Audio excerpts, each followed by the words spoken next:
வெளியே இருக்கிறவங்க கொஞ்சம் சத்தம் போடாமல் இருங்களேன். வெளியே சாயா குடிக்கிறவங்கலாம்.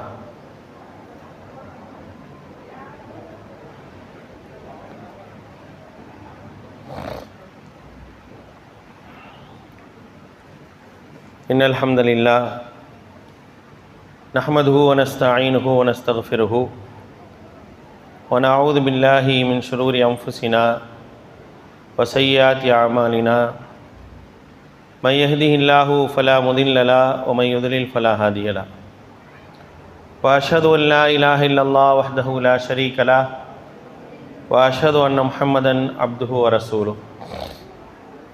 اللهم صل على محمد وعلى آل محمد كما صليت على إبراهيم وعلى آل إبراهيم إنك حميد مجيد.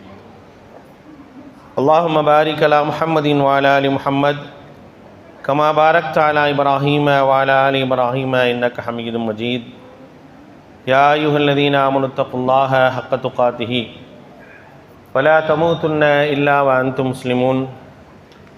يا أيها الناس اتقوا ربكم الذي خلقكم من نفس واحدة وخلق منها زوجها وبث منهما رجالا كثيرا ونساء واتقوا الله الذي تساءلون به والأرحام إن الله كان عليكم رقيبا. يا أيها الذين آمنوا اتقوا الله وقولوا قولا سديدا يصلح لكم أعمالكم ويغفر لكم ذنوبكم ومن يطع الله ورسوله فقد فاز فوزا عظيما. أما بعد فإن أصدق الحديث كتاب الله وخير الهدي هدي محمد صلى الله عليه وسلم وشر الأمور محدثاتها وكل محدثة بدعة وكل بدعة ضلالة وكل ضلالة في النار. فقال الله تعالى في القرآن العظيم أعوذ بالله من الشيطان الرجيم بسم الله الرحمن الرحيم. والسابقون الأولون من المهاجرين والأنصار والذين اتبعوهم بإحسان رضي الله عنهم ورضوا عنه. رب اشرح لي صدري ويسر لي أمري واحلل عقدة من لساني يفقهوا قولي. அளவற்ற அருளாளனும் நிகரற்ற பேரன்புடையவனுமாகிய எல்லாம் வல்ல அல்லாஹ்வின் திருப்பெயர் போற்றி அவனுடைய சாந்தியும் அருளும் அல்லாஹுடைய தூதர் முஹம்மது ஸல்லல்லாஹு அலைஹி வஸல்லம் அவர்கள் மீதும் அவர்களை பின்பற்றி வாழ்ந்த உத்தம சத்திய தோழர்கள் நல்லவர்கள் மீதும் அவர்களின் அடிச்சுவடை பின்பற்றி வாழ்ந்து கொண்டிருக்கக்கூடிய அனைத்து மக்கள் மீதும் உண்டாகட்டுமாக. அன்பானவர்களே, அல்லாஹுடைய அருளால் புனிதமிக்க ரமலான் மாதத்தினுடைய இரவுகளிலே இருந்து கொண்டிருக்கின்றோம். அல்லாஹு ரப்புல் ஆலமீன் நம்முடைய எல்லா விதமான வணக்கங்களையும், அது நோன்பாக இருக்கட்டும், தர்மமாக இருக்கட்டும், இரவு நேரங்களில் நின்று வணங்கக்கூடிய வணக்கங்களாக இருக்கட்டும், எல்லாவற்றையும் ஏற்றுக்கொண்டு அதற்கு எந்த நன்மையை நமக்கு வாக்களித்திருக்கின்றானோ அந்த நன்மையை முழுமையாக பெறக்கூடிய ஒரு வாய்ப்பை நம் அனைவருக்கும் தந்தல் புரிவானாக. அன்பான சகோதர சகோதரிகளே, மார்க்கத்தை பாதுகாத்த அறிஞர்கள் என்ற தலைப்பின் கீழாக நாம் இமாம் அஹ்மது இப்னு ஹம்பல் ரஹிமஹுல்லா அவர்களை பற்றி என்ன செய்கிறோன்னா, நேற்றுலேருந்து நம்ம பார்த்துட்டு வரோம். இமாம் அஹ்மது இப்னு ஹம்பல் அவர்களுடைய வரலாற்றில் அவங்க எப்போ பிறந்தாங்க, அவர்கள் எவ்வளோ பெரிய ஒரு கல்வியாளராக இருந்தாங்க, ஹதீஸை எப்படி கற்றுக்கிட்டாங்க என்பது போன்ற செய்திகளை எல்லாம், அதே போல் மார்க்க விஷயங்களை மக்களுக்கு எப்படி எடுத்து சொன்னாங்க என்பது போன்ற விஷயங்களை எல்லாம் நம்ம என்ன செஞ்சோன்னா பார்த்தோம். அவர்கள் வாழ்ந்த காலகட்டங்கள் அப்படின்னு நம்ம குறிப்பிடும்போது 3 காலகட்டங்களை குறிப்பிட்டோம். முதலாவது காலகட்டம் அஹ்லு சுன்னா உடைய காலகட்டம், இரண்டாவது காலகட்டம் அஹ்லு சுன்னாவிற்கான எதிரானவர்களுடைய காலகட்டம், மூன்றாவது காலகட்டம் அவங்க மரண தருவாயுடைய அந்த காலகட்டம் என்பது அஹ்லு சுன்னாவுடைய காலகட்டம். இந்த 3 காலகட்டத்தில் வாழ்ந்தவங்க யார் அப்படின்னா இமாம் அஹ்மது இப்னு ஹம்பல் ரஹிமஹுல்லா அப்படின்றத பார்த்தோம். அஹ்லு சுன்னாவுடையவர்கள் பொதுவாக எப்படி அழைக்கப்படுவாங்க அப்படின்னா சலஃபு சாலிஹீன் அப்படின்னு சொல்லி அழைக்கப்படுவாங்க. பொதுவாகவே இந்த சொல் என்பது ஏதோ மார்க்கத்துக்கு முரணான சொல் போல தற்காலம் வரைக்கும் பேசப்பட்டு வரதை நம்ம பார்க்குறோம். ஆனால் அதை பற்றி இவர்களோடு சேர்ந்து வரனால அதை பற்றியான ஒரு செய்தியும் என்ன செய்யணும் அப்படின்னா நாம் இந்த நேரத்தில் தெரிந்து கொள்ள வேண்டிய ஒரு அவசியத்தில் இருக்கோம். சலஃபு சாலிஹீன் அப்படின்னா என்ன அப்படிங்கிறத நினைக்கணும். சலஃப் அப்படின்னா முந்தியவர்கள்னு அர்த்தம். சலஃப் அப்படின்னா முந்தியவர்கள், ஹலஃப் அப்படின்னா பிந்தியவர்கள்னு அர்த்தம். இதான் சலஃப் ஹலஃபுக்கு பேர். இந்த வார்த்தைக்கு வந்து அர்த்தம் இதுதான். முந்தியவர்கள் அப்படின்னா யாரை குறிக்கும் அப்படின்னா, சலஃப் அப்படின்னு சொன்னாவே யாரை குறிக்கும் அப்படின்னா அவர்கள் சஹாபாக்களை தான் குறிக்கும். சலஃப் அப்படின்னா சஹாபாக்களை குறிப்பதற்கு தான் சலஃப் என்ற வார்த்தை சொல்லப்படும். சலஃபு சாலிஹீன் அப்படின்னு சொன்னாவே அதில் முதலாவதாக யார் வருவாங்க அப்படின்னா சஹாபாக்கள் வருவாங்க. இரண்டாவதாக யார் வருவாங்கன்னா அவர்களை பின்பற்றி வந்த தாபியின்கள் வருவாங்க. மூன்றாவதாக யார் வருவாங்கன்னா அவர்களை பின்பற்றி வந்த தபா தாபியின்கள் வருவாங்க. அதுக்கப்புறம் வர்றவங்களாம் என்ன சொல்லுவாங்க அப்படின்னா அந்த அடிச்சுவடை பின்பற்றி நடப்பவர்கள் அப்படின்னு தான் என்ன செய்வாங்க சொல்லுவாங்க. சரிங்களா? நல்லா விளங்கிக்கணும். சலஃபு சாலிஹீன் அப்படின்னா என்ன அர்த்தம் அப்படின்னு தெரிஞ்சுக்கணும். சலஃப் அப்படிங்கிறது கெட்ட வார்த்தையோ மோசமான வார்த்தையோ அல்ல.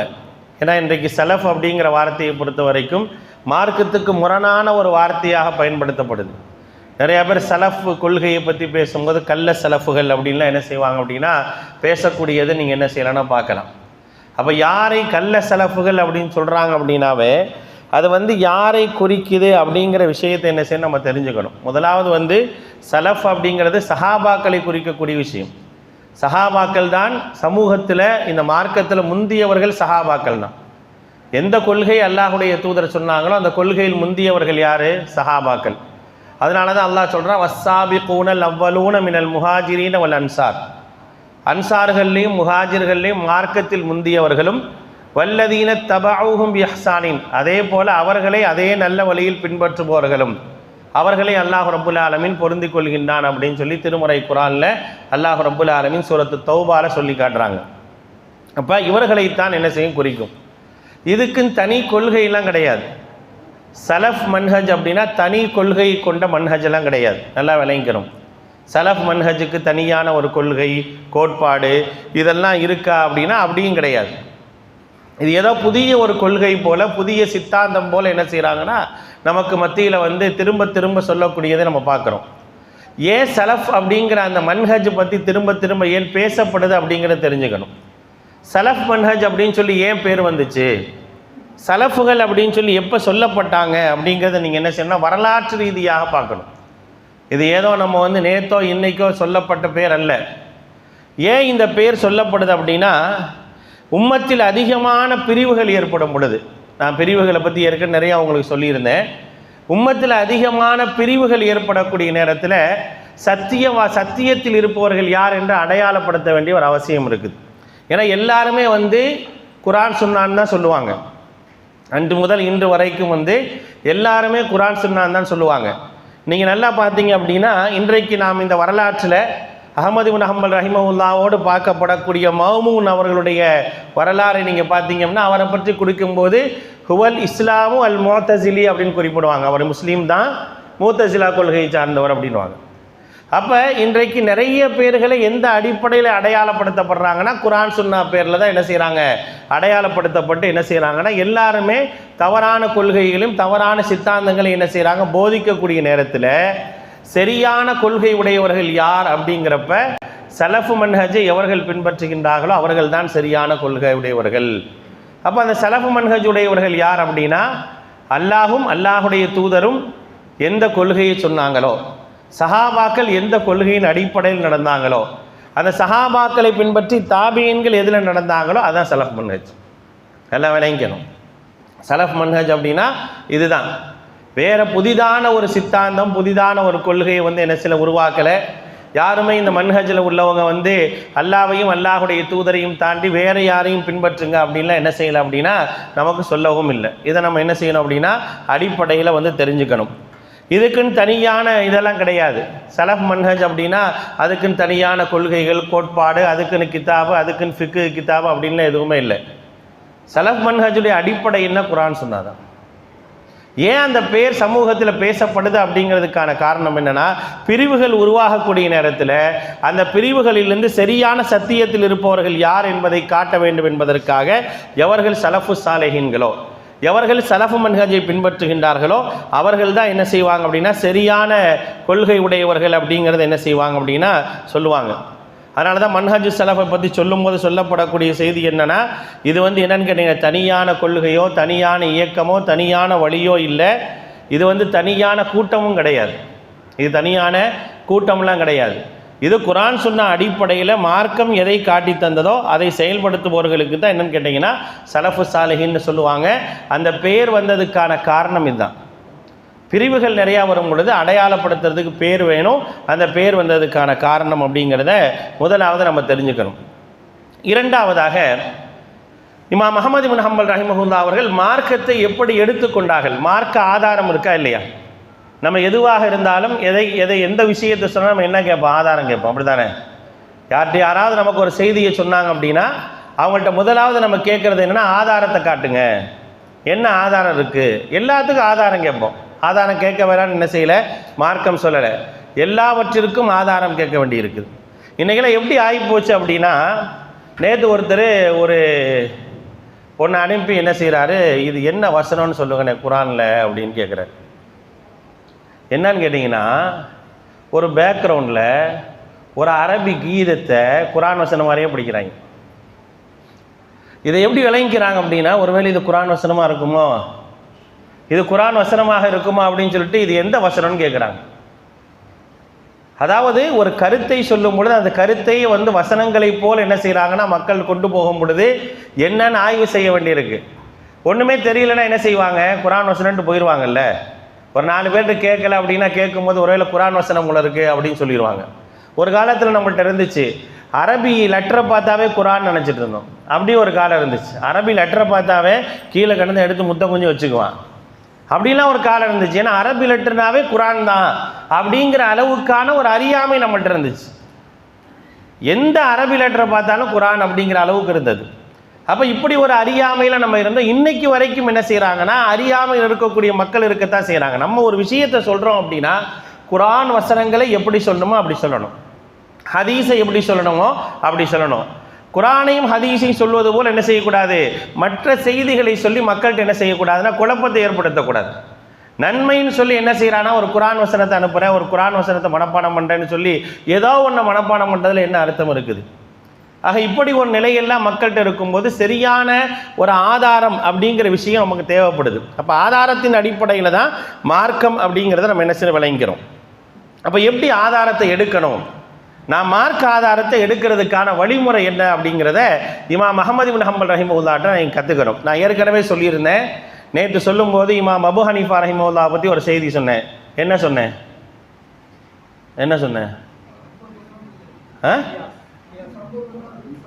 50% தான் தெரியும் அவங்களுக்கு.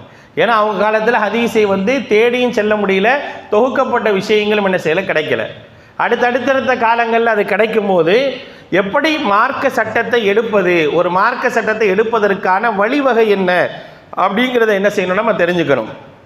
முதலாவது என்ன செய்யணும் அப்படின்னா, ஒரு விஷயத்தை சொல்கிறோம் அல்லது ஒரு விஷயத்தை கேட்குறோம் அப்படின்னா அடிப்படையாக என்ன செய்யணும், இது குர்ஆனில் இருக்கா அப்படின்னு கேட்கணும்.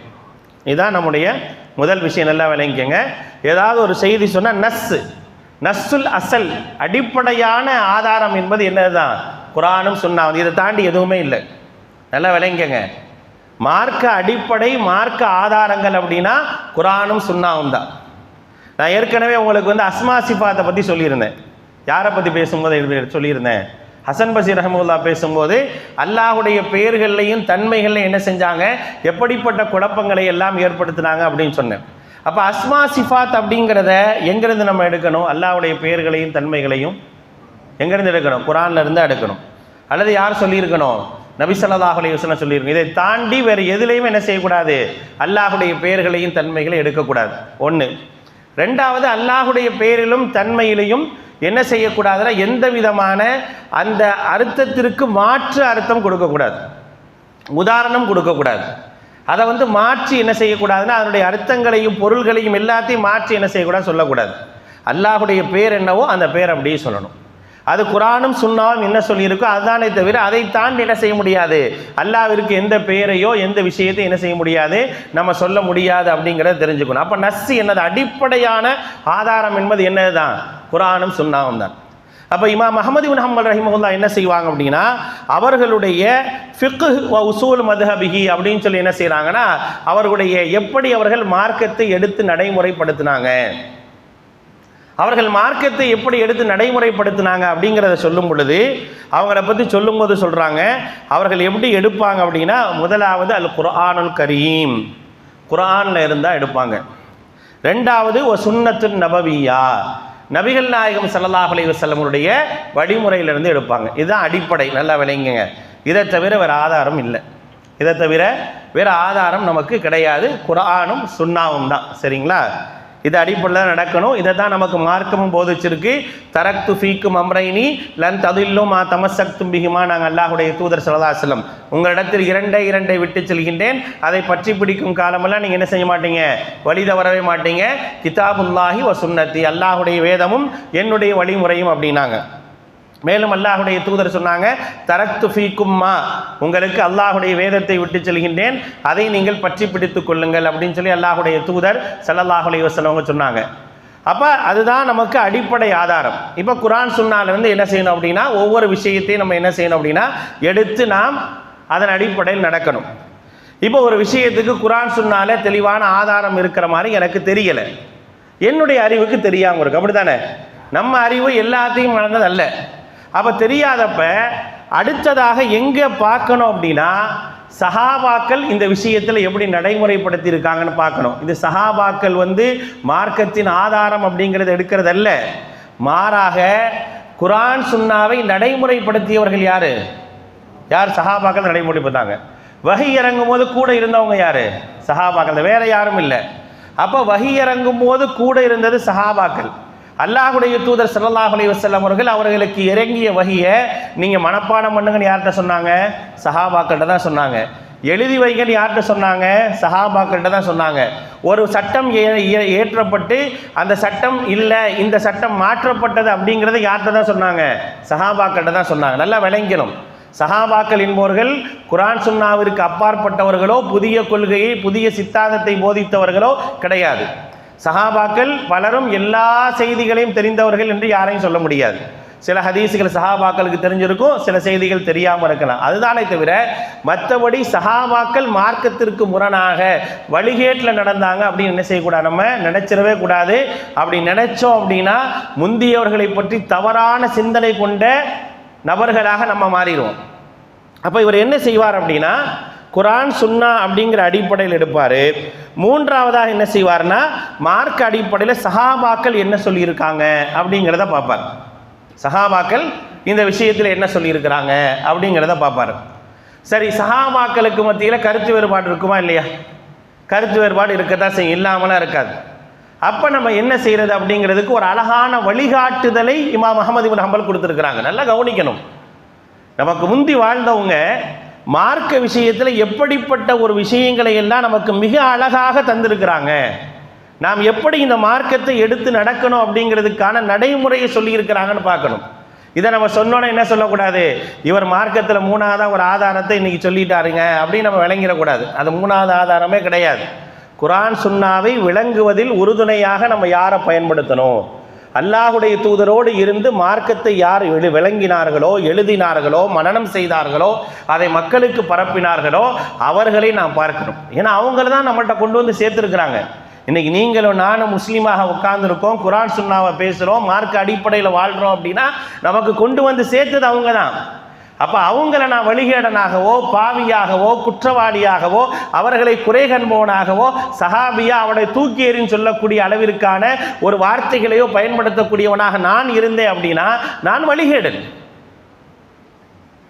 அந்த வழிகேட்டு கொள்கையை தான் என்ன செஞ்சாங்க அப்படின்னா முஅ்தஸிலாக்களும் ஹவாரிஜுகளும் கதரியாக்களும் ராஃபிதாக்களும் போதிச்சாங்க. அதே விஷயத்தை என்ன செய்ய முடியாதுங்க, நம்ம செய்ய முடியாது. நம்ம ரொம்ப தெளிவாக இருக்க வேண்டும். அதற்கான நடைமுறைகள் நமக்கு இருக்குது, இல்லாமலாம் கிடையாது. அதுக்கான எவ்வளவு அழகான ஒரு நடைமுறையை சொல்லித்தராங்கன்னு பாருங்க. அப்போ மூணாவதாக என்ன செய்வாங்க, சஹாபாக்கள் மார்க்க விஷயத்தில் எப்படி நடந்திருக்காங்கன்னு பார்ப்பாங்க. அப்போ சரி, சஹாபாக்களுக்கு மத்தியில் இரண்டு நிலைப்பாடுகள் வரதானே செய்யும். மனுஷன் எல்லாமே என்ன செய்யும், அப்படி வரும்போது என்ன செய்வாங்கன்னா, சஹாபாக்களில் யார் குர்ஆன் சுன்னாவுக்கு மிக நெருக்கமான நடைமுறை எடுத்தாங்களோ அதை அவங்க பின்பற்றுவாங்க. இது புதிய கொள்கையா? நான் சொன்னது புரிஞ்சா இல்லையாங்க? யாருமே ஒன்றுமே சொல்ல மாட்டேங்கிறீங்க. இப்போ நம்ம எதுவும் தப்பாக சொல்லிட்டோமோ அப்படின்னு யோசனை வந்துடக்கூடாதுல்ல. இல்லை நான் சொன்னது எதுவும் புதிய கொள்கையான்னு கேட்குறேன்.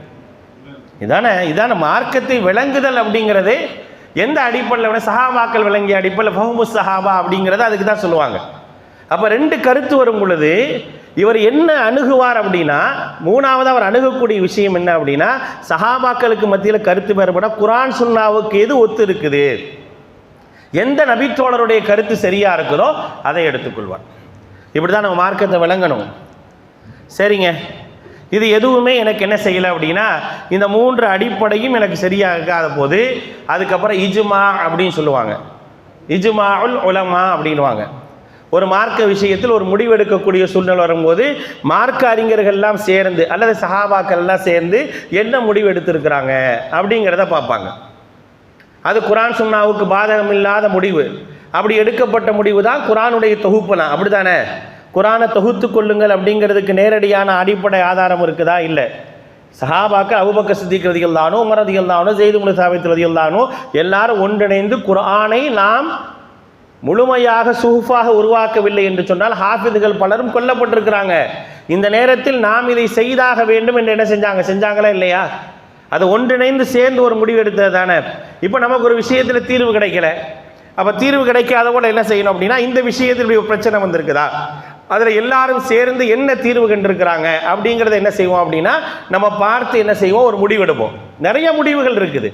அப்படி நிறைய முடிவுகள் எடுத்து தான் நம்ம என்ன செய்கிறோம் அப்படின்னா நடைமுறைப்படுத்தக்கூடியவங்களாக என்ன இருக்கிறோம். அவன் இப்படி தான் வரணும். முதல்ல குர்ஆன் சுன்னா, ரெண்டாவது குர்ஆன் சுன்னாவுடைய விஷயத்தில் சஹாபாக்களுடைய நடைமுறை.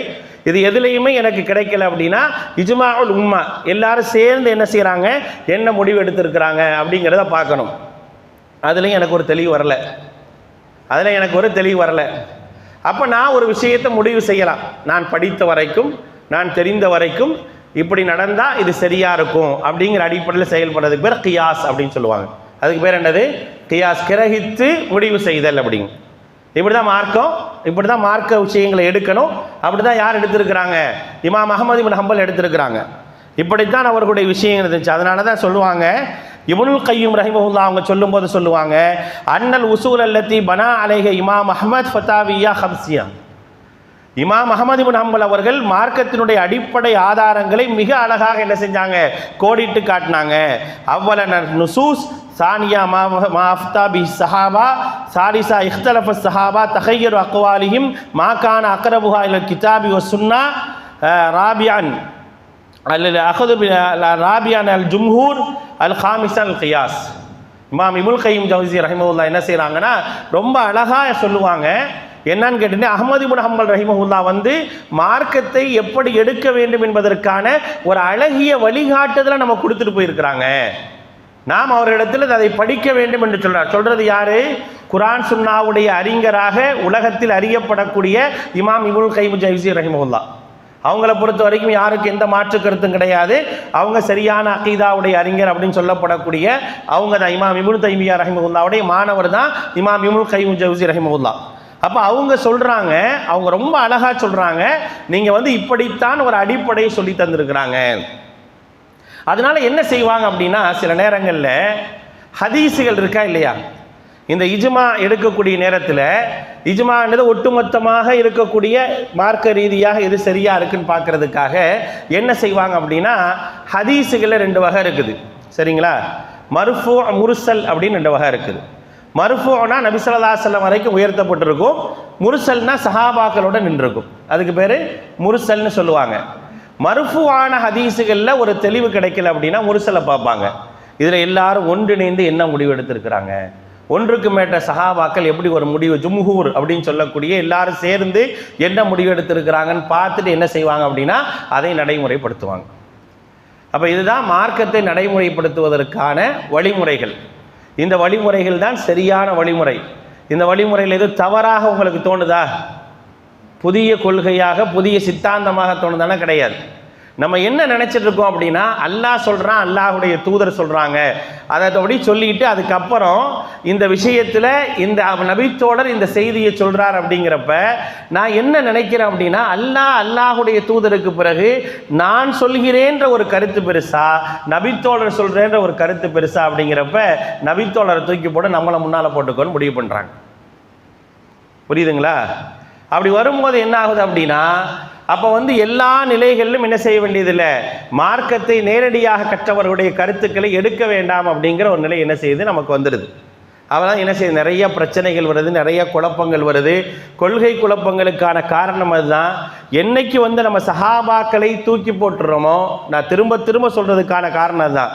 சஹாபாக்களை நாம் தூக்கி போட்டோம் அப்படின்னா மார்க்கத்தினுடைய பல ஆதாரங்களை நீங்களும் நானும் இழக்க நேரிடும். அதனால தான் சஹாபாக்களை தூக்கி பிடிச்சிட்டே நின்றாங்க எல்லா இமாம்களும். சஹாபாக்களுடைய விஷயத்தை ரொம்ப ஆர்வமாக பார்த்தாங்க. ஆனால் அதுக்கடுத்து வந்த சமூகம் சஹாபாக்கள் அப்படிங்கிறவங்க வந்தால் நான் சொல்லக்கூடிய மார்க்கத்திற்கு சுயமான கருத்துக்கள் எல்லாம் மிகப்பெரிய ஒரு தடையாக இருக்கும் அப்படிங்கிறதுக்காக என்ன செஞ்சாங்க அப்படின்னா சஹாபாக்களை புறக்கணிக்க ஆரம்பித்தாங்க. அப்படி புறக்கணித்தவர்கள் முந்தைய சமூகத்திலிருந்தே இருந்தாங்க. அல்லாஹுடைய தூதர் ஸல்லல்லாஹு அலைஹி வஸல்லம் காலத்திலே முயற்சி பண்ணாங்க. அதுக்கு பிறகு சஹாபாக்களுடைய காலத்தில் முயற்சி பண்ணாங்க. உமர் ரலியல்லாஹு அன்ஹுடைய மரணத்திற்கு பிறகு கடுமையாக முயற்சி பண்ணாங்க. ஏன்னா ஃபித்னாவுடைய வாசல் என்பது உமர் ரலியல்லாஹு அன்ஹுடைய மரணத்தோடு ஆரம்பிக்குது. அப்போ தான் கேட்குறாங்க, அல்லாஹுடைய தூதர் ஸல்லல்லாஹு அலைஹி வஸல்லம் கேட்குறாங்க, அல்லாஹுடைய தூதர் ஸல்லல்லாஹு அலைஹி வஸல்லம் அவங்கள்ட்ட உமர் ரலியல்லாஹு அன்ஹு கேட்குறாங்க, அல்லாஹுடைய தூதரே ஃபித்னாவுடைய வாசல் திறக்கப்படுமா உடைக்கப்படுமான்னு கேட்குறாங்க. அப்போ நபி ஸல்லல்லாஹு அலைஹி வஸல்லம் சொல்கிறாங்க, ஃபித்னாவுடைய வாசல் உடைக்கப்படும், அந்த வாசலே நீங்கள் தாங்கிறாங்க. அல்லாஹுடைய தூதர் சொல்கிறாங்க, ஃபித்னாவுடைய வாசல் உடைக்கப்படும், அந்த வாசலே நீங்கள் தான். அப்போ உமர் ரலியல்லாஹு அன்ஹுடைய கொலை தான் கொலை செய்யப்படுவது தான் எல்லாத்துக்கும் காரணமாக இருக்குது. அவங்க இருக்கிற வரைக்கும் எதையும் சாதிக்க முடியல அப்படிங்கிறதுக்காக அவர்களை கொல்ல வேண்டும் என்று கொல்லுறாங்க. கொண்ட பிறகு ஆட்சி அதிகாரம் வரும் பொழுது அங்கே பிரச்சனைகள் ஏற்படுது. பிரச்சனைகள் என்ன செய்கிறாங்க, பலரும் சாதகமாக பயன்படுத்திக்கிறாங்க. அப்படி பயன்படுத்தக்கூடிய நேரத்தில் சில பேர் தேவனை அலி ரலியல்லாஹு அன்ஹு சேர்த்துக்கிட்டாங்க, சில பேர் தேவனை முஆவியா ரலியல்லாஹு அன்ஹு சேர்த்துக்கிட்டாங்க. இப்படி ஒவ்வொரு சஹாபியும் வச்சு என்ன செஞ்சாங்கன்னா அவர்களுடைய விஷயங்களை தீர்மானிப்பதற்காக முயற்சி செஞ்சாங்க. ஆனால் சஹாபாக்கள் யாருமே அதில் ஈடுபடலை. சஹாபாக்கள் ஈடுபட்டாங்கன்னு விளங்கிடக்கூடாது. அவங்க பேரை சொல்லி என்ன செஞ்சாங்க, இவங்க தங்களுடைய காரியங்களை சாதிக்கிறதுக்காக என்ன செஞ்சாங்க, முயற்சி பண்ணாங்க. அப்போ சஹாபாக்கள் அப்படிங்கிற அந்த அடிப்படையான மக்கள், குர்ஆன் சுன்னாவை சுமந்த மரணம் செய்த மக்களுக்கு சொன்ன பிரச்சாரம் செய்த அந்த மக்களை விட்டுட்டோம் அப்படின்னா நம்ம வழிகேட்டுக்கு போயிடும். அதை தான் என்ன செய்யுதுன்னா உலகம் விரும்பியது. அல்லாஹுடைய தூதர் ஸல்லல்லாஹு அலைஹி வஸல்லம் அவர்களுக்கு பிறகும் சஹாபாக்களுக்கு பிறகு உலகம் விரும்பியது. என்ன காரணம்? உலகம் விரும்புவதற்கான காரணம் என்ன அப்படின்னா இந்த மார்க்கத்தினுடைய அபரிவிதமான வளர்ச்சி. இந்த மார்க்கத்தினுடைய அபரிவிதமான வளர்ச்சி என்பது சாதாரணமானதெல்லாம் இல்லை. அல்லாஹ் சொல்லக்கூடிய குர்ஆனுடைய வசனம் என்பது மிக தெளிவாக சொல்லுது. அதனுடைய அந்த தாக்கம் தான் எல்லாத்துக்கும் காரணமாக இருக்கு. குர்ஆன் அல்லாஹ் சொல்றான், யுரீதூன லியுத்ஃபிஉ நூரல்லாஹி பிஅஃவாஹிஹிம். அவர்கள் என்ன நினைச்சாங்க, அல்லாஹுடைய ஜோதியை அவர்களுடைய வாயால் ஊதி அணைக்க வேண்டும் என்று ஆசைப்பட்டாங்க. வல்லாஹு முத்திம்ம நூரிஹி வலவ் கரிஹல் காஃபிரூன். ஆனால் அல்லாஹ் ரப்புல் ஆலமீன் அவன் என்ன செய்கிறான் அப்படின்னா அவனுடைய ஜோதியை பரிபூர்ணப்படுத்தினான், இறைமறுப்பாளர்கள் வெறுத்தாலும் சரியே. இன்னொரு இடத்தில் அல்லாஹ் சொல்லி காட்டுகின்றான், ஹுவல்லதி அர்ஸல ரசூலஹு பில்ஹுதா வதீனில் ஹக்கில் யுத்ஹிரஹு அலத்தீனி குல்லி. ஏன் வெறுப்பு, ஏன் இவ்வளவு குழப்பம், ஏன் இவ்வளவு பிரச்சனை? எத்தனையோ சத்தியத்தில் இருந்த எத்தனையோ அறிஞர்கள் வழிகேட்டுக்கு போகிறாங்களே, வழிகேட்டுக்கு போன வரலாறுகள் இருக்குது. நம்ம சத்தியத்தை காப்பாற்றிய இமாம்களை பற்றி பேசுகிற மாதிரி வழிகேட்டுக்கு போனவர்களை பற்றி பேசுகிறோம். அது ஒரு பெரிய லிஸ்டே இருக்குது, மிகப்பெரிய லிஸ்ட் இருக்குது. எத்தனையோ இமாம்கள் வழிகேட்டு பக்கம் அழைக்கப்பட்டது, மிரட்டப்பட்ட சரித்திரங்கள் எல்லாம் உண்டு. நீங்கள் இமாம்களுடைய வரலாறுகளை நீங்கள் படித்து பார்த்தீங்கன்னா அல்லாஹ் அக்பர், இமாம்கள் எப்படி மிரட்டப்பட்டிருக்கிறாங்க. அதுக்கு இவர்களுடைய வரலாறு, இமாம் அஹ்மது இப்னு ஹம்பல் ரஹிமஹுல்லாஹ்வுடைய வரலாறு மிக முக்கியமான சில செய்திகளை எல்லாம் நமக்கு சொல்லி காட்டுது. எப்படியெல்லாம் மிரட்டப்பட்டார்கள், துன்புறுத்தப்பட்டாங்க. நான் பொழைச்சா போதும் அப்படின்னு சொல்லி கொள்கையை விட்டுட்டு ஓடினவங்களா இருந்திருக்கிறாங்க. அந்த அளவுக்கான ஒரு நிலை இருக்குது. இப்படியெல்லாம் என்ன செய்கிறாங்க அப்படின்னா வழிகேட்டின் பக்கம் போனவர்கள் ஏராளம். சத்தியத்தை பாதுகாத்தவர்கள் எப்படியோ அதே போல் என்ன செஞ்சாங்க அப்படின்னா வழிகேட்டிற்கு போகக்கூடியவர்கள் ஏராளம் இருந்தாங்க. என்ன காரணம் அப்படின்னா யுத்ஹிரஹு அலத்தீனி குல்லி. என்ன இருந்தாலும் எல்லா காலத்திலையும் இந்த சத்தியம் மிகச்சு நிற்குது, ஒன்றுமே பண்ண முடியல. நபி ஸல்லல்லாஹு அலைஹி வஸல்லம் அவர்கள் அவங்க ஹிஜ்ரத்துக்கு பிறகு கிட்டத்தட்ட 14 நூற்றாண்டு ஆயிடுச்சு. இன்னைக்கு வரைக்கும் கொள்கை நிற்கிதா இல்லையா? இன்னைக்கு வரைக்கும் கொள்கை நிற்கிதா இல்லையா? ஈசா அலைஹிஸ்ஸலாத்துக்கு பிறகு கொள்கை இல்லை, மூசா அலைஹிஸ்ஸலாத்துக்கு பிறகு கொள்கை இல்லை.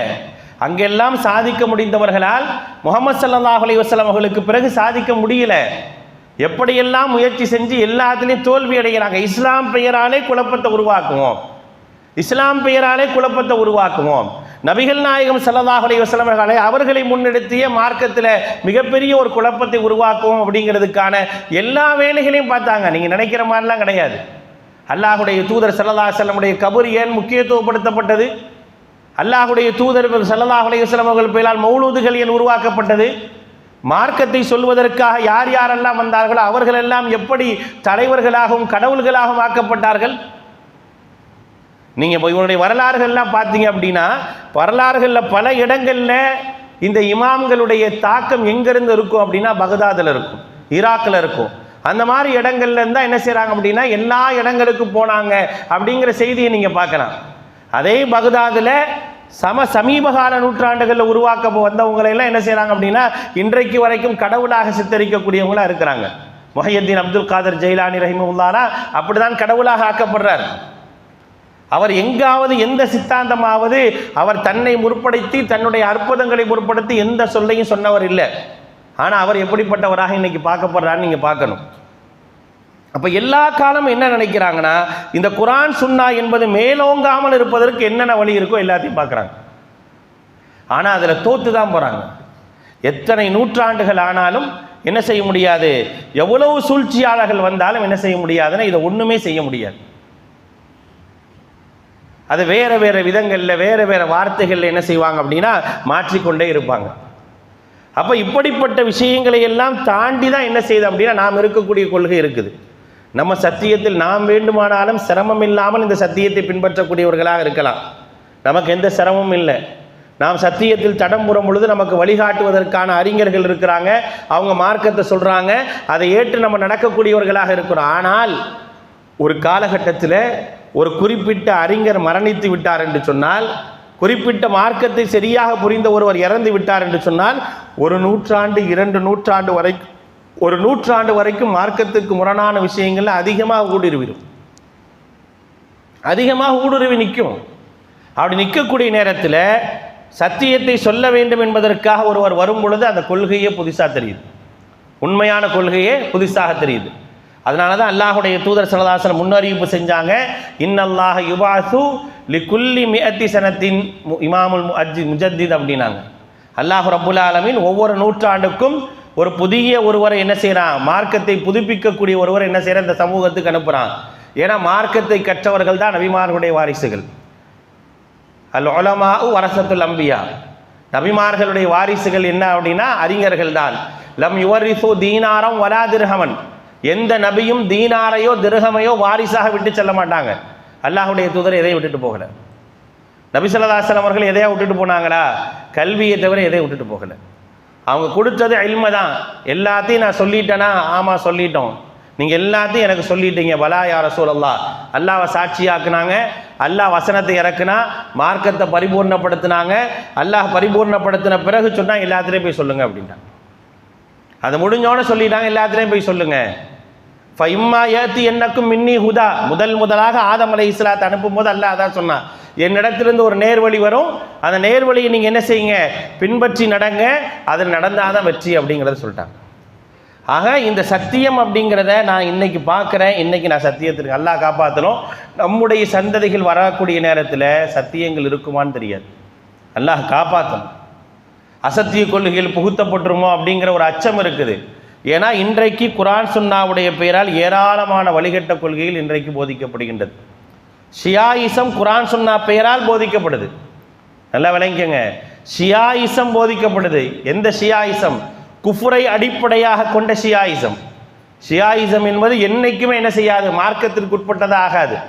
மதுஹபு கொள்கைகள் இருக்கு அப்படின்னா அது பிதஅத்தாக பார்க்கப்படுமே தவிர அது மார்க்கத்தை விட்டு வெளியே போகாது. ஆனால் ஷியாயிசம் என்பது குஃபுர். அது அந்த குஃபுரை கொள்கையாக மிக இலகுவாக நளினமாக என்ன செய்கிறாங்க, மக்களுக்கு மத்தியில் போதிக்கக்கூடிய வேலையை ஒரு சாரார் பார்த்துட்டு இருக்கிறாங்க. அது அப்படி கொஞ்சம் கொஞ்சமாக உள்ள புகுத்தப்பட்டு இது உண்மையில் இது குர்ஆன் சுன்னா இல்லையா அப்படின்னு சொல்லி என்ன செய்கிறாங்க, மக்கள் ஆச்சரியப்படக்கூடிய அளவிற்கான ஒரு சூழல்கள்லாம் இன்றைக்கு வந்திருக்கு. அவர்களெல்லாம் கேந்திரங்கள் ஆரம்பித்து மர்க்கஸுகள் ஆரம்பித்து மக்களுக்கு இது போன்ற போதனைகளை செஞ்சாங்கன்னா என்ன ஆகும்? எவ்வளோ பேர் வழிகட்டுக்கு போவாங்க? அல்லாஹுடைய தூதர் ஸல்லல்லாஹு அலைஹி வஸல்லம் அவர்கள் ஆரம்பத்திலேயே எச்சரித்து சொல்லி காட்டினாங்க, ஃபிர்கத்துன் நாஜியா ஃபிர்கத்துன் தலாலாங்க, வெற்றிக்கான கூட்டம் வழிகேட்டிற்கான கூட்டம். ஒரு கோடை போட்டு சொல்றாங்க, வன்னஹாதா சிராத்தி முஸ்தகீமம் ஃபத்தபிஉ வலா தத்தபிஉ சுபுல ஃபதஃபர்ரக பிக்கும் அன் தீனி அப்படிங்கிறாங்க அல்லாஹ்வுடைய தூதர் ஸல்லல்லாஹு அலைஹி வஸல்லம். ஒரு குர்ஆன் வசனத்தை சொல்லி கொட்டி காட்டுறாங்க. ஒரு கோடு போடுறாங்க, கோடு போட்டு வலது பக்கம் இடது பக்கம் நிறைய கோடுகளை போடுறாங்க. கோடுகளை போட்டு சொல்றாங்க, வன்னஹாதா சிராத்தி முஸ்தகீமம் ஃபத்தபிஉ, இதுதான் நேரான பாதை, என்னுடைய பாதை, எனக்கு அல்லாஹு தஆலா எந்த சத்தியத்தை கொடுத்தாரோ அந்த சத்தியம், இதை நீங்கள் பின்பற்றுங்கள்.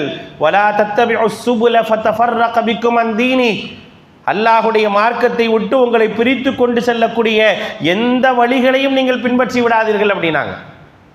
எந்த வழிகளையும் நீங்கள் பின்பற்றி விடாதீர்கள் அப்படின்னாங்க அல்லாஹ்வுடைய தூதர். அப்படின்னா என்ன அர்த்தம்? பல வழிகேடுகள் வரும், மார்க்கத்தின் பெயரால் வரும், சத்தியத்தின் பெயரால் வரும், குர்ஆன் சுன்னா பெயரால் வரும். நம்ம குர்ஆன் சுன்னாவுக்குன்னு ஒரு அடையாள பெயர் வச்சிருக்கோமா இல்லையா? தௌஹீதுன்னு வச்சிருக்கோம்னா அது பெயரால் வரும். எப்படி வேண்டுமானாலும் வரலாம்.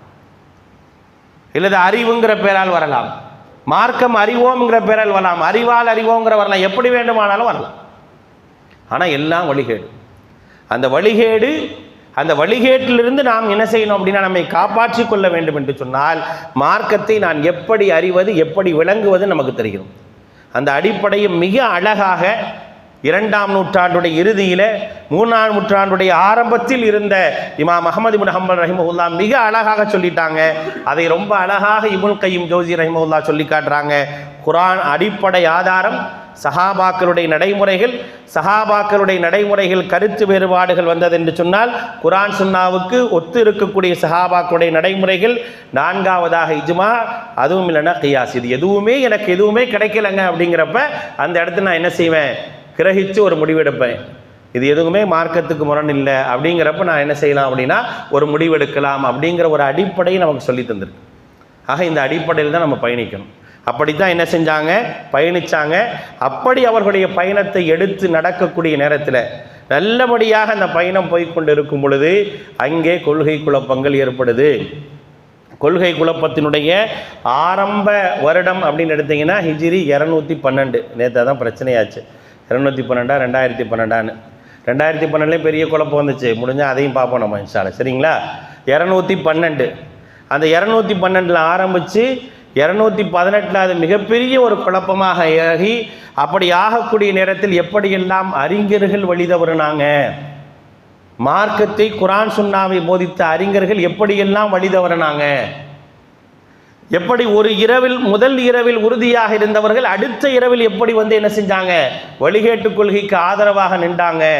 பயத்தாலும் அச்சத்தாலும் அவருடைய விஷயத்தில் எல்லாம் என்ன செஞ்சாங்க? இமாம் அஹ்மத் இப்னு ஹம்பல் ரஹிமஹுல்லாஹ் அவர்கள் வைத்த கூற்றுகள் என்ன என்பது போன்ற விஷயங்களை எல்லாம் இன்ஷா அல்லாஹ் நாளை வகுப்பிலே பார்ப்போம். வாஹிர் தஅவானா அனில் ஹம்துலில்லாஹி ரப்பில் ஆலமீன்.